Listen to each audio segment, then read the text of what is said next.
Quest Audiobooks presents an unabridged recording of Cold Justice by Leigh Russell, narrated by Zara Ramm. Prologue.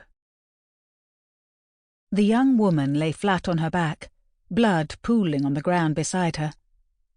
After so much careful preparation, the struggle hadn't lasted long.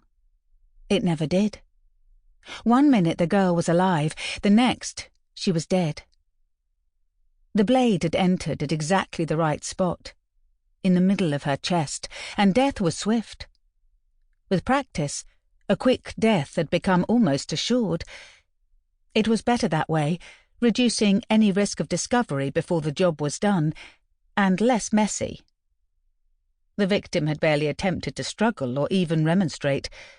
As long as they were caught off guard, victims put up no resistance, which was crucial. Killers had been caught by traces of DNA under the fingernails of corpses, a needless blunder. It was a pity to leave the body so exposed, only half hidden in the bushes, but the longer the delay, the greater the danger that someone would chance to appear. Regret was a waste of energy. So negative a response was as pointless as indulging in a feeling of pride that everything had gone according to the plan. That would come later. All that mattered now was to slip away unseen. A shaft of sunlight caught the knife, which seemed to glow with a mystical red light, but there was no time to linger, lost in wonder at the beauty of the blade. A cool head and deft reactions were essential. Wrap the knife in a plastic bag, shove it in the backpack, grab the body under the arms and drag it completely out of sight before hurrying home to clean up, all before anyone came along. There was no point in taking chances.